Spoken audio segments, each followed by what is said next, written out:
Of the concentrations, ठीक है, of the concentration of the reactants in the rate low, concentration of the reactants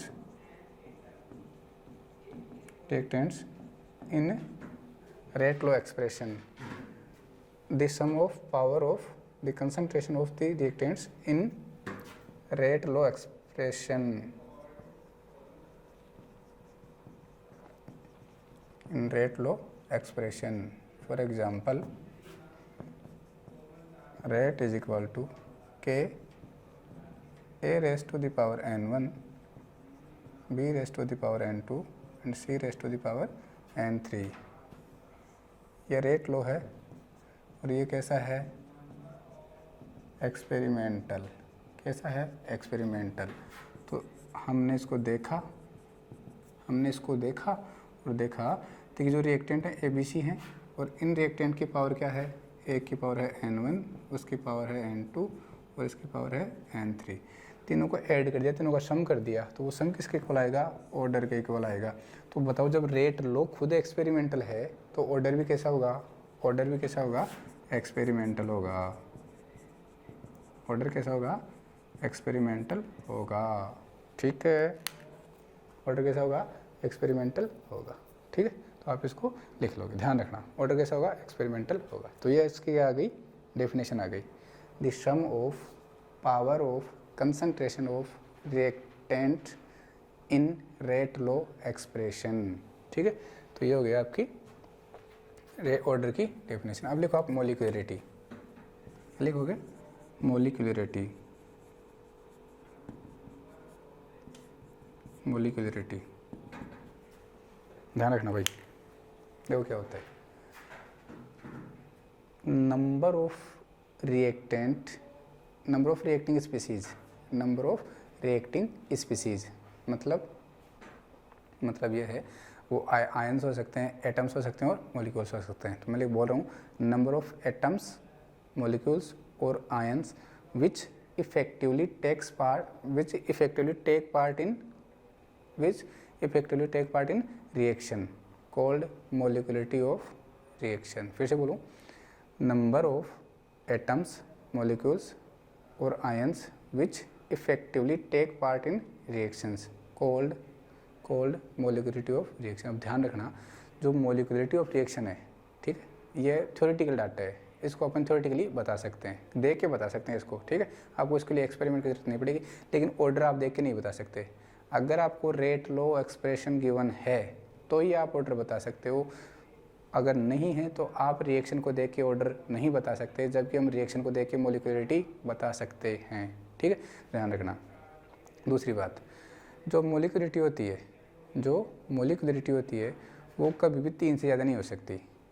जैसे एक reaction है, उस रिएक्शन में देखो जो भी रिएक्शन होती है ना, केमिकल रिएक्शन जितनी भी होती है वो सारी कोलिजन्स के थ्रू होती है। अपन ने पढ़ा था जब इफेक्ट ऑफ टेम्परेचर पढ़ा था, ठीक है, rate effect factors affecting rate of reaction पढ़े थे ना, तब पढ़ा था टेम्परेचर का इफेक्ट। तो अपने क्या कहा था कि जो केमिकल रिएक्शन होती है उसमें जो रिएक्टिंग स्पीसीज होती है, एटम्स, आयन और मॉलिक्यूल, उनमें क्या होते हैं, कोलिजन्स होते हैं, उनमें क्या होते हैं, कोलिजन्स। और उन कोलिजन्स के थ्रू रिएक्टिंग मॉलिक्यूल किस में कन्वर्ट होते हैं, प्रोडक्ट में, रिएक्टिंग मॉलिक्यूल किस में कन्वर्ट होते हैं, प्रोडक्ट में कन्वर्ट होते हैं, ये कहा था अपन ने।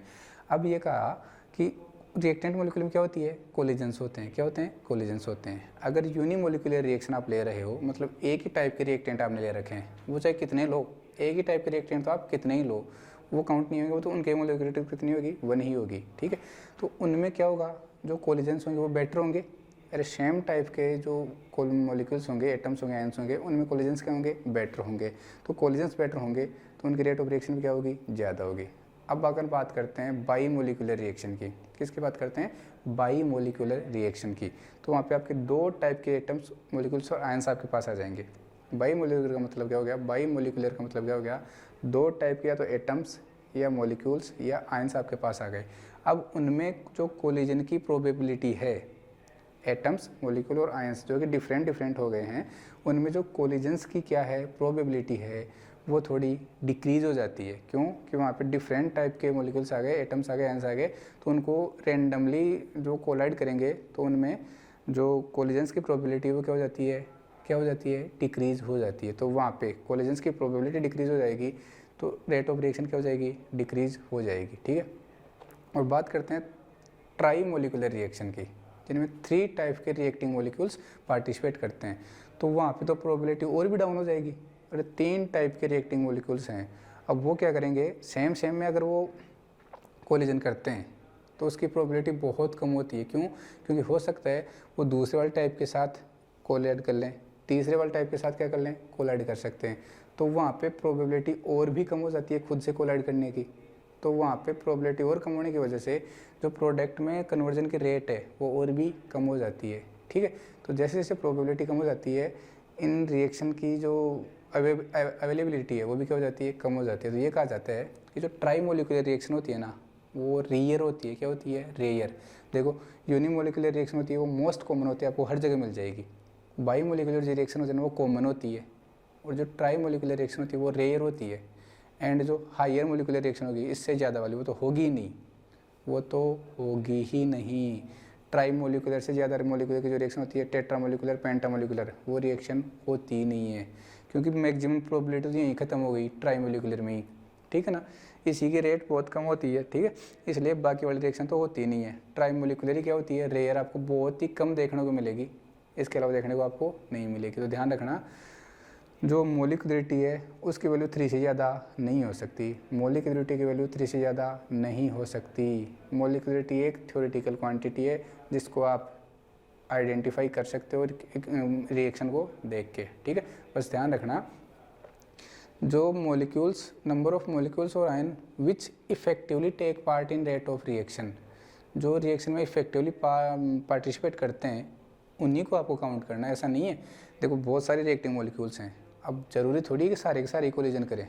कुछ ऐसे भी होते हैं जो बिल्कुल नहीं, मैं तो कोलिजन करूँगा ही नहीं, वो तो वैसे के पड़े रहते हैं, तो उनको अपन काउंट नहीं करेंगे। जो रिएक्शन में पार्टिसिपेट नहीं कर रहे उनको क्यों काउंट करेंगे अपन, उनको काउंट करेंगे जो रिएक्शन में पार्टिसिपेट कर रहे हैं। नंबर ऑफ मोलिक्यूल्स और ions which effectively take part in reaction called molecularity of reaction. तो पहले मैं डेफिनेशन लिखवा देता हूँ आपको। ठीक है, डेफिनेशन में आपको लिखवा देता हूँ, लिखना, the number of atoms, the number of atoms, molecules or ions, the number of atoms, molecules or ions that must colloid with one another, that must colloid with one another। ठीक है, that must colloid with one another simultaneously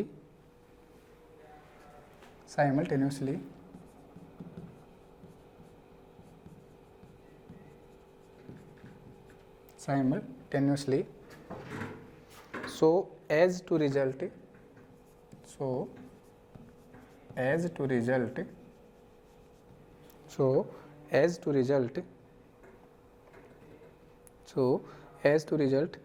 into a chemical reaction,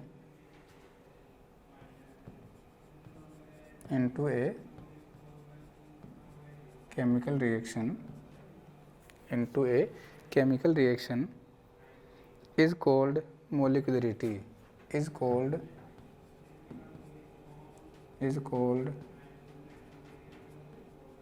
molecularity. और सीधा सीधा लिख सकते हैं आप,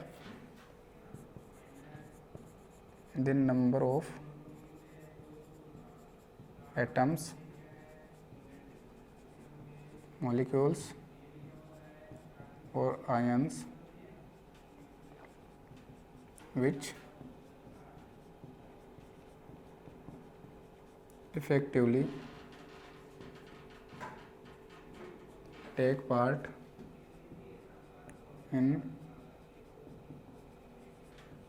chemical reaction called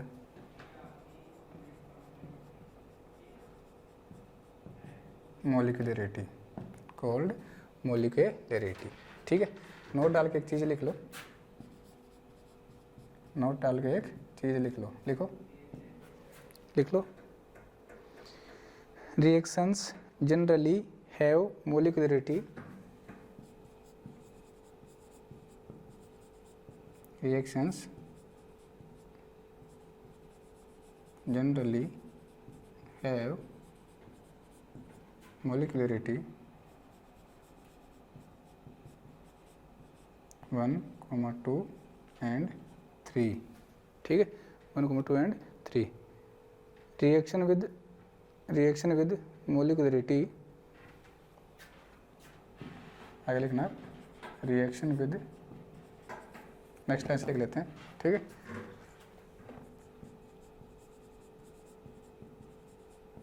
reaction with molecularity,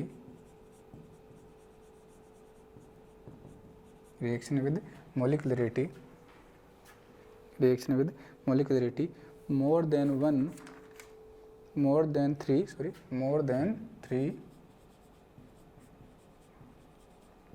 3 are very rare, more than 3 are very rare. मैंने कहा था ना कि जो ट्राईमोलिकुलर रिएक्शन होती है उनसे ज़्यादा जो मोलिक्यूल्स की रिएक्शन होगी वो क्या होगी, रेयर होगी, आपको मिलेगी नहीं। क्यों, ऐसा क्यों होता है बताओ? कि जो कोलाइडिंग जो प्रोबेबिलिटी होती है, कोलिजन्स की जो प्रोबेबिलिटी होती है वो डिक्रीज हो जाती है। तो आगे रीजन लिखना are very rare because chance for larger number of, because chances for larger number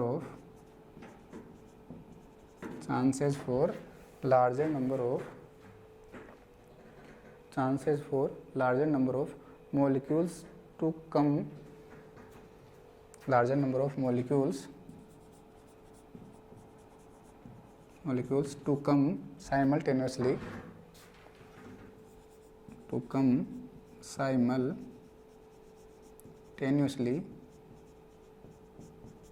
ठीक है, to come simultaneously for collision are less,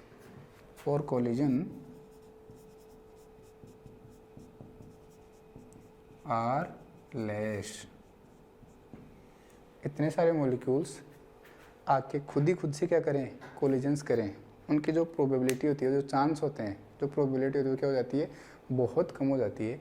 इसकी वजह से ट्राई मोलिकुलर से जो हायर मोलिकुलरिटी की जो रिएक्शंस होती है वो पॉसिबल नहीं होती। ध्यान रखना, अगर रिएक्शन में एक मोलिक्यूल पार्टिसिपेट कर रहा है तो उसको आप यूनिमोलिकुलर रिएक्शन कहोगे।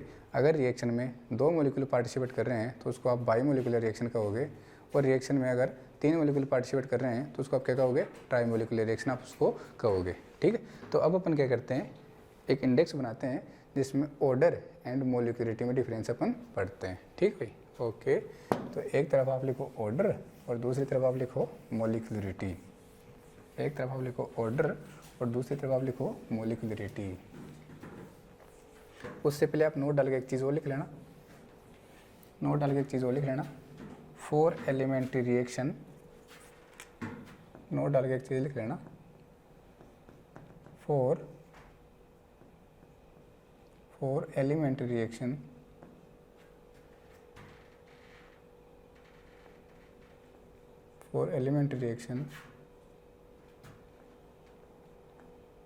order and molecularity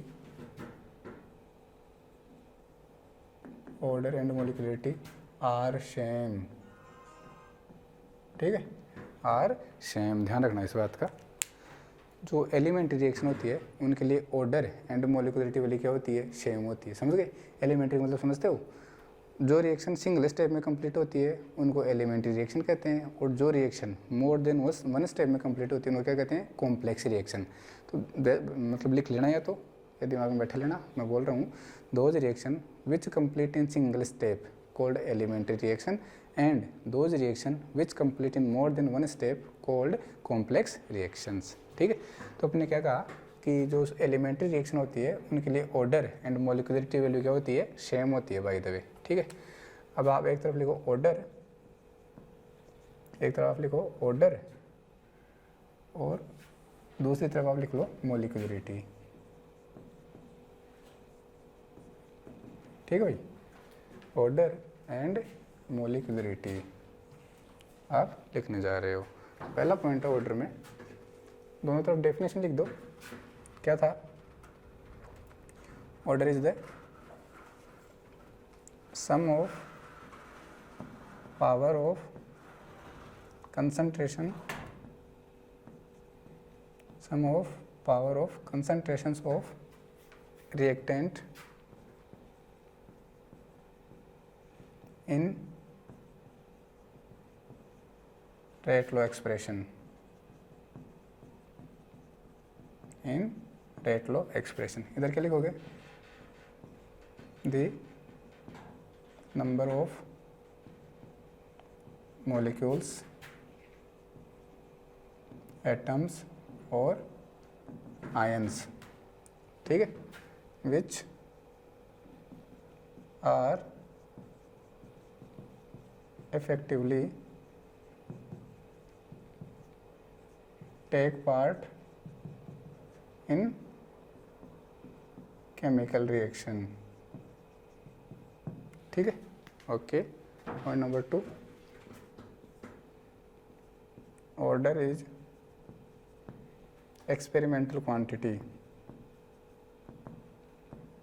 order is experimental quantity। उधर क्या लिखोगे? ये कैसा क्वांटिटी है? थ्योरेटिकल। ठीक है, मोलिकुलरिटी इज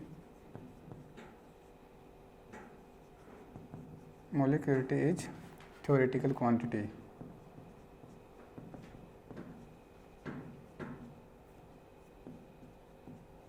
ठीक है भाई, कैसे है?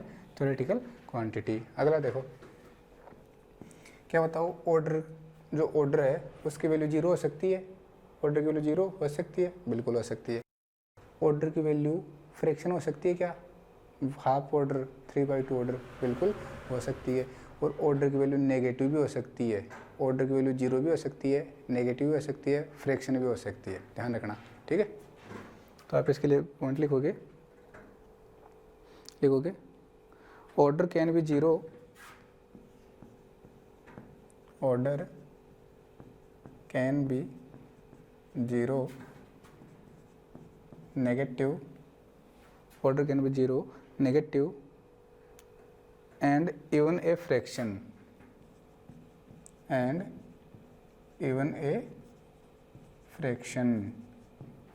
इधर क्या लिखोगे? Molecularity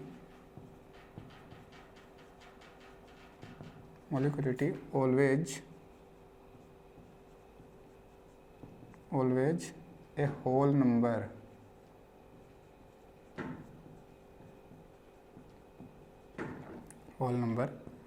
it never negative, 0 and fractional. ध्यान रखना भाई, मोलिकुलरिटी कभी भी क्या नहीं होगी? फ्रैक्शनल नहीं होगी। एक तो 0 तो होने का सवाल ही नहीं है, नेगेटिव होने का सवाल नहीं है, और फ्रैक्शनल, किसी का आधा मोलिक्यूल थोड़ी पार्टिसिपेट करता है, किसी का 3/2 मोलिक्यूल थोड़ी पार्टिसिपेट करता है, मोलिक्यूल तो पूरा ही पार्टिसिपेट करते हैं, है ना।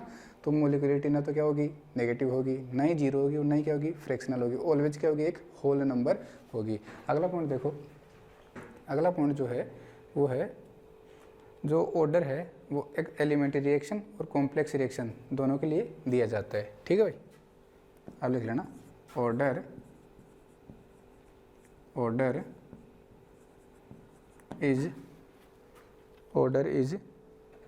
लिखो, इट इज एप्लीकेबल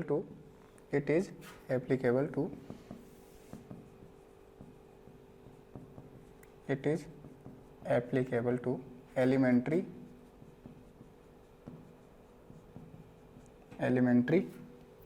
ठीक है, elementary as well as complex reaction,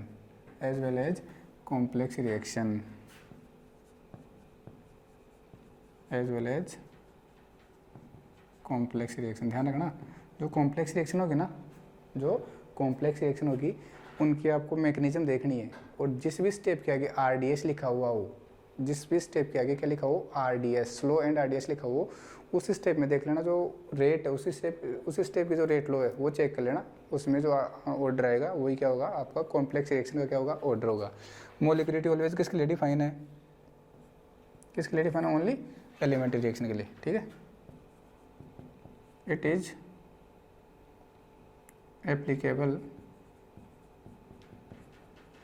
applicable only for elementary reaction, only for elementary reaction, ठीक है। ओके, आगे लिखो आप, आगे लिखो। For complex reaction order is given by slowest step. For complex reaction order is given by slowest step। उधर क्या लिखोगे, कॉम्प्लेक्स रिएक्शन के लिए मोलिकुलरिटी डिफाइन नहीं होती है, तो आप लिख लेना इधर generally molecularity of the slowest step is same, generally molecularity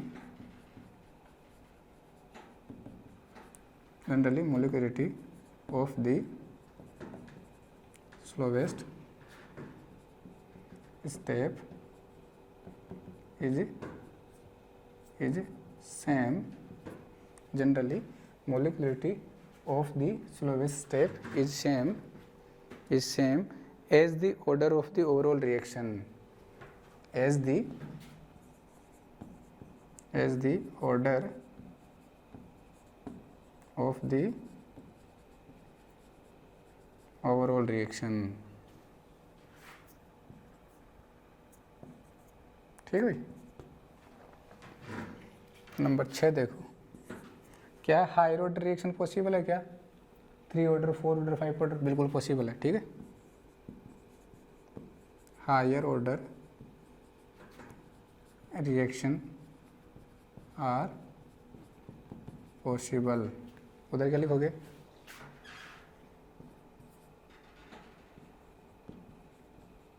higher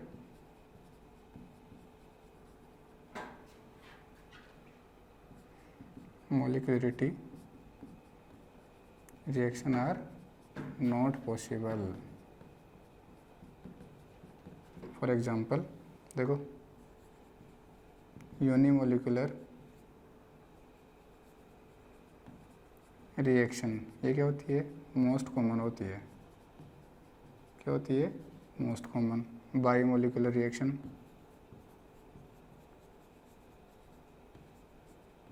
ये कॉमन होती है, ठीक है। बाईमोलिकुलर रिएक्शन क्या होती है, कॉमन होती है। और ट्राईमोलिकुलर रिएक्शन, ट्राईमोलिकुलर रिएक्शन होती है वो क्या होती है, रेयर, क्या होती है, रेयर होती है, ठीक है भाई, ध्यान रखना। एक पॉइंट और लिखो, एक पॉइंट और लिखो, लास्ट वाला, जो ऑर्डर है क्या वो कंसंट्रेशन को चेंज करने पे चेंज हो जाता है क्या, बिल्कुल हो जाता है। जो आपकी RDS स्टेप है उसमें कंसंट्रेशन को चेंज करने पे ऑर्डर क्या हो जाता है, चेंज हो जाता है।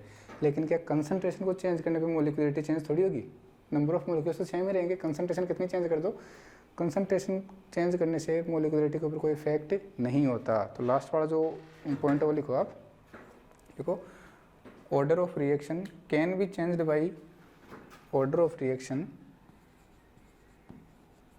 Order of reaction can be changed by changing, order of reaction can be changed by changing physical parameters such as, by changing physical parameters such as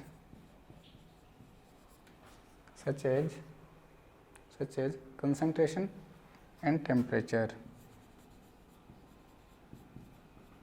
concentration and temperature। उधर क्या लिखोगे,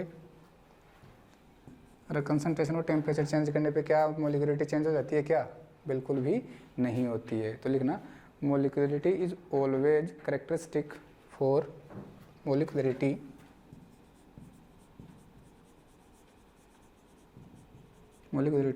is always characteristic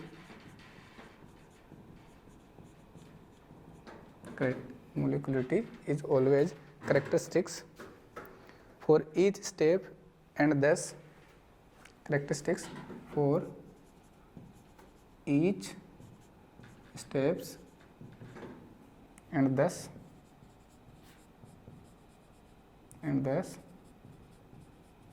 cannot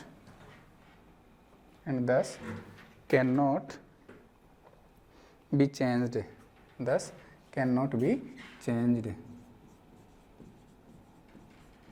ठीक है, and दस can not be changed. तो ये आपके कुछ मेन डिफरेंस थे किस किस में, ऑर्डर एंड मोलिकुलरिटी में। क्या थे मेन डिफरेंस थे। हो सकता है कोई इजी डिफरेंस एक दो कहीं रह गए हों, तो वो आप खुद लिख लोगे। तो एक बार आप क्या करो, वीडियो को पॉज करो एंड इनको लिख लो, फिर अपन आगे पढ़ते हैं। ठीक है भाई, लिख लो एक बार।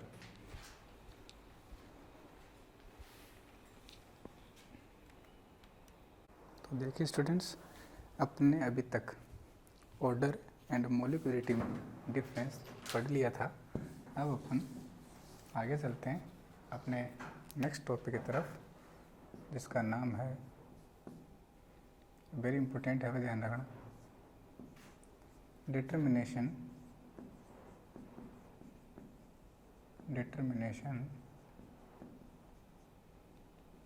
Of order of reaction. Determination of order of reaction, ठीक है भाई, ध्यान रखना। Determination of order of reaction, ये आपकी हेडिंग है कि ऑर्डर ऑफ रिएक्शन होती है, उसको फाइंड करने के कौन कौन से तरीके हैं। ठीक है, तो there are several methods to find order of reactions which for which अपन थोड़े बहुत कुछ जो मेथड्स हैं वो अपन पढ़ने जा रहे हैं। ठीक है, तो लिखना following methods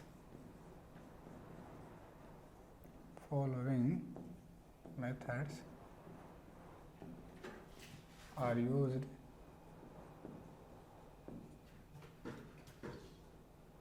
used to determine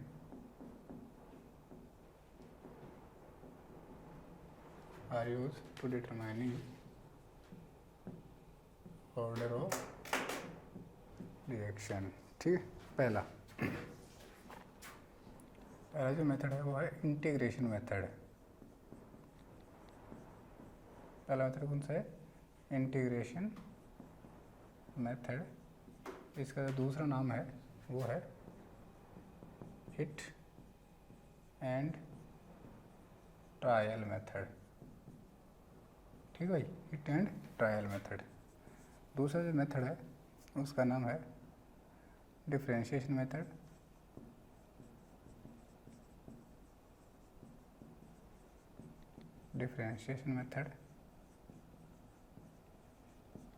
इसी का दूसरा नाम है वांट ऑफ डिफरेंशियल मेथड।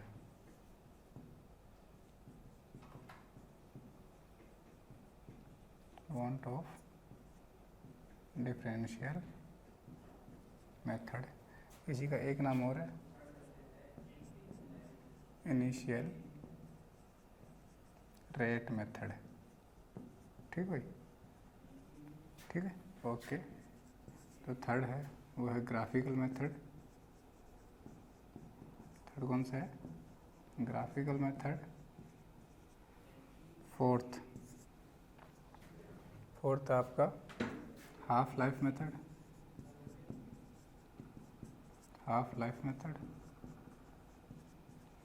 इसी का एक नाम और है fractional change method. Fraction change method. एक मेथड और है वो है Ostwald isolation method. Ostwald isolation method, ठीक है भाई। इसी को शूडो ऑर्डर मेथड भी बोलते हैं, शूडो ऑर्डर मेथड भी इसको अपन बोलते हैं। तो ये 5 मेथड्स हैं किसको डिटरमाइन करने के, ऑर्डर ऑफ रिएक्शन को डिटरमाइन करने के 5 मेथड्स हैं। फटाफट रिपीट कर देता हूँ। पहला इंटीग्रेशन मेथड जिसको हिट एंड ट्रायल मेथड भी कहते हैं। दूसरा डिफरेंशिएशन मेथड जिसको वॉन्ट ऑफ डिफरेंशियल मेथड भी कहते हैं, और उसी को इनिशियल रेट मेथड भी अपन कहते हैं। थर्ड है हाफ लाइफ मेथड जिसका दूसरा नाम हो रहा है फ्रैक्शनल चेंज मेथड। अगला है आपके पास ग्राफिकल मेथड, और लास्ट है आपके पास ओस्टवाल्ड आइसोलेशन मेथड जिसको अपन क्या बोलते हैं, शूडो ऑर्डर मेथड भी अपन बोलते हैं। पांचों के पांचों मेथड बिल्कुल इजी हैं, बिल्कुल इजी हैं। इनमें 3 जो मेथड हैं वो थ्योरेटिकल हैं। मैं आपको समझाऊंगा अच्छे से, बहुत अच्छे से समझाऊंगा, आप बस ध्यान से सुनते जाना। और जो 2 मेथड हैं वो बस थोड़े फॉर्मूला बेस हैं, सब कुछ ईजी है। फिर एक क्वेश्चन करेंगे अपन शानदार सा, ठीक है। सबसे पहले देखो, इधर मैं समझा देता हूँ आपको, ठीक है। इधर मैं एक्सप्लेन कर देता हूँ। पहला मेथड कौन सा है, इंटीग्रेशन मेथड। इंटीग्रेशन मेथड, ठीक है भाई। और इसे और क्या बोलते हो, hit and trial method. Hit and trial method, Hindi में इसको बोलते हैं तीर एवं तुक्का विधि। तीर एवं तुक्का विधि मतलब इसमें अपन क्या करते हैं, एक्सपेरिमेंट करते हैं, बार बार एक्सपेरिमेंट करते हैं। देखो क्या होता है इस मेथड के लिए, सुनते जाना ध्यान से, मैं केवल एक्सप्लेन कर रहा हूँ, लिखवा नहीं रहा, ठीक है। इस मेथड के लिए क्या करते हैं अपन, सबसे पहले जितनी भी इंटीग्रेटेड रेट इक्वेशन अपने पास आई थी, क्या आई थी, इंटीग्रेटेड रेट इक्वेशन। जैसे क्या यूज़ करते हैं अपन इस मेथड में, इंटीग्रेटेड रेट इक्वेशन क्या करते हैं, यूज़ करते हैं। जैसे जीरो ऑर्डर की बात करते हो आप, ठीक है। जीरो ऑर्डर क्या आया था, x is equal to k0t, ये आया था, या फिर k0 is equal to x/t। First order के लिए क्या आ रहा था, k1 is equal to 2.303/t log a0 over a0 minus x। Second order के लिए क्या आया था, सेकेंड ऑर्डर के लिए क्या आया था आपके पास, k2 is equal to 1/t x over a0 into a0 minus x, ये आया था। ये क्या है, सारे के सारे इंटीग्रेटेड रेट इक्वेशंस हैं, ठीक है। आपको क्या होता है, आपको डिफरेंट टाइम पे डिफरेंट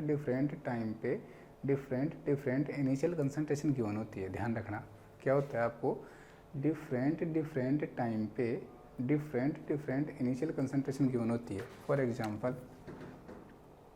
A1 कंसंट्रेशन है वो गिवन है आपको T1 टाइम पे, ऐसे ही A2 कंसंट्रेशन गिवन है T2 टाइम पे, ठीक। ऐसे ही A3 कंसंट्रेशन गिवन है T3 टाइम पे, ठीक है। समझ में आया, क्वेश्चन में गिवन होती है। अब हमें क्या करना होता है, जो इनिशियल कंसंट्रेशन है डिफरेंट टाइम पे, हम उनको एक एक रेट इक्वेशन में पुट करते जाते हैं। क्या करते जाते हैं, हर एक रेट इक्वेशन में हम उनको पुट करते जाते हैं और रेट कांस्टेंट की वैल्यू फाइंड करते जाते हैं। जैसे हमने क्या किया, इस A1 वाले जो T1 टाइम पे जो A1 कंसंट्रेशन थी उसको इसमें पुट किया, उसको इसमें पुट किया और उसको इसमें पुट किया, ठीक है। और क्या कर लिया, यहाँ से K0, K1 और K2 की वैल्यू फाइंड कर ली। फिर हमने क्या किया, ऐसे ही इस A2 को इसमें पुट किया, इसमें पुट किया और इसमें पुट किया। ऐसे ही सिमिलरली A3 को इसमें पुट किया, इसमें पुट किया और इसमें पुट किया। एक ही कंसंट्रेशन को अपन हर इंटीग्रेटेड रेट लॉ में क्या करते जाते हैं, पुट करते जाते हैं। हर एक कंसंट्रेशन को, जैसे T1 टाइम पे जो कंसंट्रेशन थी उसको पहले जीरो ऑर्डर में पुट किया, ठीक है। और यहाँ से K0 ने कैलकुलेट कर लिया, क्या कर लिया, यहाँ से K0 अपने यहाँ से क्या क्या कैलकुलेट कर लिया, K0 कैलकुलेट कर लिया, K1 कैलकुलेट कर लिया और क्या कर लिया, K2 कैलकुलेट कर लिया। ऐसे ही यहाँ पे हमने क्या किया, K0 कैलकुलेट कर लिया, K1 एंड K2 भी कैलकुलेट कर लिया। यहाँ से भी क्या कर लिया, K0, K1 and K2 calculate कर लिया। इस एक्सपेरिमेंट को अपन रिपीट करते जाते हैं। हम देखते हैं कि जिस एक्सपेरिमेंट से रेट कांस्टेंट की वैल्यू सेम आ जाती है, जिस एक्सपेरिमेंट से रेट कांस्टेंट की वैल्यू सेम आ जाती है, बस देख लेते हैं कि वही उस ऑर्डर की रिएक्शन होगी। जैसे मान लो आपने क्या किया, इस A1 को इस इक्वेशन में पुट किया, K0 की वैल्यू फाइंड कर ली। A2 को पुट किया, K0 की वैल्यू फाइंड कर ली। A3 को पुट किया, K0 की वैल्यू फाइंड कर ली। अगर तीनों एक्सपेरिमेंट से K0 की वैल्यू अप्रोक्स सेम आ रही है या फिर सेम आ रही है, तो आप कह दोगे कि जो रिएक्शन है वो कौन से ऑर्डर की होगी, कौन से ऑर्डर की होगी, जीरो ऑर्डर की होगी। ऐसे आपने तुक्का मार दिया, ठीक है ना। हिट एंड ट्रायल मेथड है ये। हम देखो कितना लंबा मेथड है। फिर हम क्या करते हैं, इन तीनों को कंसंट्रेशन को इसमें पुट करते हैं। जरूरी नहीं है 3 एक्सपेरिमेंट हो, कितना भी एक्सपेरिमेंट ले सकते हो आप, 4 5 6 कितना भी ले सकते हो, ठीक है। तो हमने क्या किया, इस A2 वाली कंसंट्रेशन है A1 A2 A3, इनको दोबारा से किसमें, फिर फर्स्ट ऑर्डर वाले में इक्वेशन में पुट किया, यहाँ पुट किया और फिर K1 कैलकुलेट कर लिया, ठीक है। तो अगर सारे एक्सपेरिमेंट से K1 की वैल्यू आपको सेम मिलती है, भाई कोई सा भी वैल्यू पुट करो आप, K1 की वैल्यू क्या मिले, सेम मिले, तो आप कह सकते हो कि वो जो रिएक्शन है वो कौन सी ऑर्डर की होगी, फर्स्ट ऑर्डर की होगी। सिमिलरली आप इसके लिए किसके लिए कह सकते हो, सेकंड ऑर्डर के लिए भी आप ये कह सकते हो कि हमने सारे डाटाज को सेकंड ऑर्डर में पुट किया और K2 की वैल्यू बार बार कैलकुलेट की। अगर K2 की वैल्यू हर बार क्या आ रही है, सेम आ रही है, सिमिलर आ रही है, तो आप कह सकते हो, क्या कह सकते हो कि वो रिएक्शन कौन सी होगी, सेकेंड ऑर्डर की रिएक्शन वो होगी। समझ में आ गया, वेरी गुड। तो ये आपका इंटीग्रेशन मेथड, जिसको आप क्या कहते थे, हिट एंड ट्रायल मेथड कहते थे। आई होप आपको अच्छे से समझ में आ गया होगा। आया समझ में, वेरी गुड। रफ करूँ इसको, कर दूँ रफ, चलो तो भाई ठीक है, इसको रफ कर रहा हूँ मैं, ठीक, ओके। समझ लेना इसको अच्छे से, ठीक है। थ्योरेटिकल मेथड है,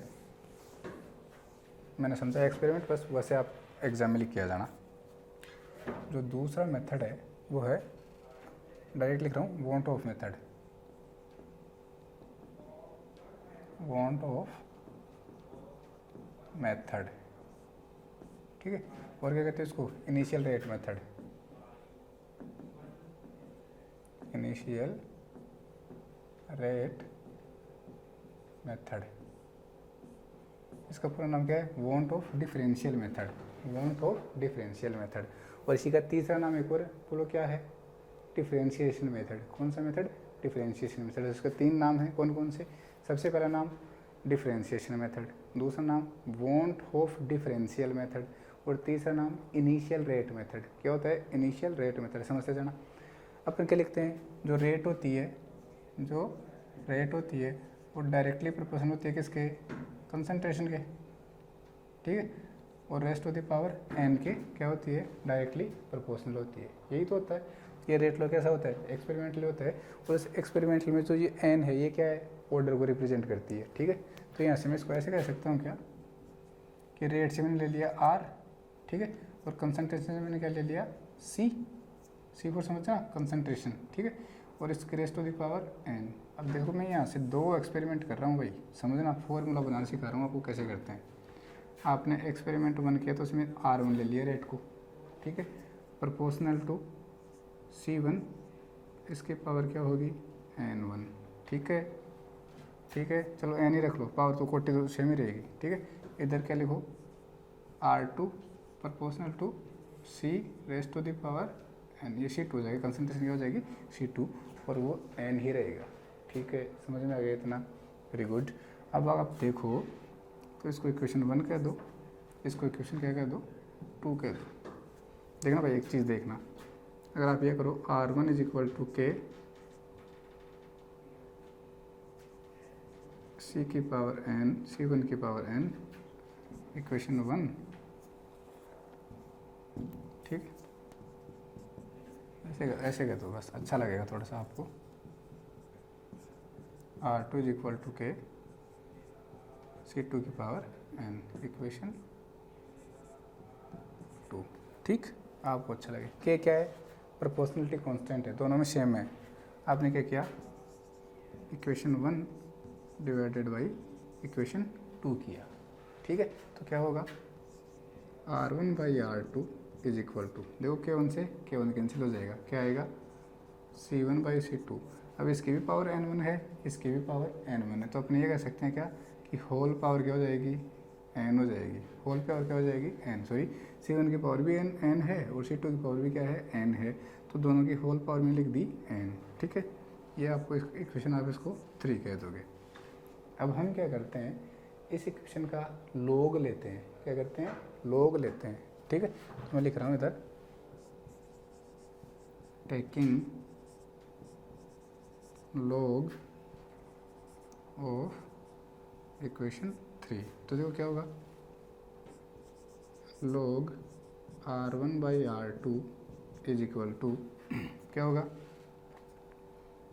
log C1 बाई C2 और होल पावर n। आपको यहाँ पे एक थ्योरम पता होगी, log x raised to the power n is equal to क्या होता है, n log x पावर आगे आ जाती है, तो ये पावर क्या हो जाएगा, आगे आ जाएगी। क्या आएगा formula, log R1 by R2 is equal to log C1 by C2 और ये आपका n आ गया आगे। ठीक है, आपको किसकी वैल्यू फाइंड करनी है, n की, ऑर्डर की वैल्यू फाइंड करनी है। तो क्या करोगे, n इज इक्वल टू जब निकालोगे आप, तो ये मल्टीप्लाई में बराबर के इधर आएगा तो इसमें चला जाएगा, डिवाइड में चला जाएगा। क्या आएगा, log R1 ओवर R2 बटे log C1 ओवर C2। ठीक है, log C1 ओवर C2 लिख सकते हैं। अब आपको एक चीज़ और पता होनी चाहिए कि log m बटे n को क्या लिख सकते हो, log m माइनस का log n लिख सकते हो, log m माइनस का log n। सिमिलरली यहाँ भी लिख सकते हो, तो इसको हम ऐसे भी लिख सकते हैं, n is equal to log R1 minus का log R2 over log C1 minus का log C2। ठीक है भाई, वेरी गुड, येलो।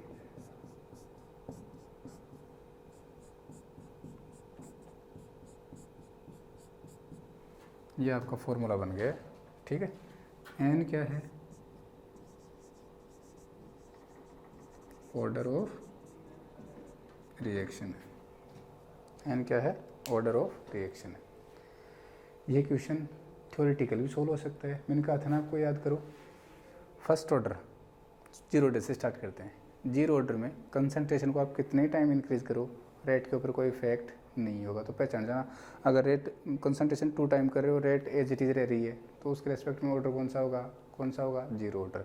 अगर आपने कंसंट्रेशन को 2 टाइम इंक्रीज किया, रेट भी 2 टाइम इंक्रीज हो गया। कंसंट्रेशन को आपने 4 टाइम इंक्रीज किया, रेट भी 4 टाइम इंक्रीज हो गया। इसका मतलब कौन सी ऑर्डर होगी, फर्स्ट ऑर्डर। सेकंड ऑर्डर में क्या होता है, कंसंट्रेशन को 2 टाइम इंक्रीज करोगे, रेट 4 टाइम इंक्रीज हो जाएगा। क्यों, कंसंट्रेशन और रिएक्टेंट की पावर 2 होती है ना वहाँ पे, इसलिए। ठीक है, कंसंट्रेशन को 2 टाइम इंक्रीज करोगे, रेट 4 टाइम इंक्रीज हो जाएगा। कौन सी इक्वेशन, सेकंड ऑर्डर इक्वेशन। तो या तो थ्योरेटिकल वहाँ से आप कर दोगे, मैंने समझा दिया था आपको। अगर नहीं कर पाओ तो कोई 2 डाटा उठा लेना, क्वेश्चन से 2 डाटा उठा लेना, 2 रेट दे देगा और 2 कंसंट्रेशन दे देगा, 2 कंसंट्रेशन दे देगा, 2 रेट दे देगा। दोनों को पहले को पुट कर देना, क्या मिल जाएगा, ऑर्डर ऑफ रिएक्शन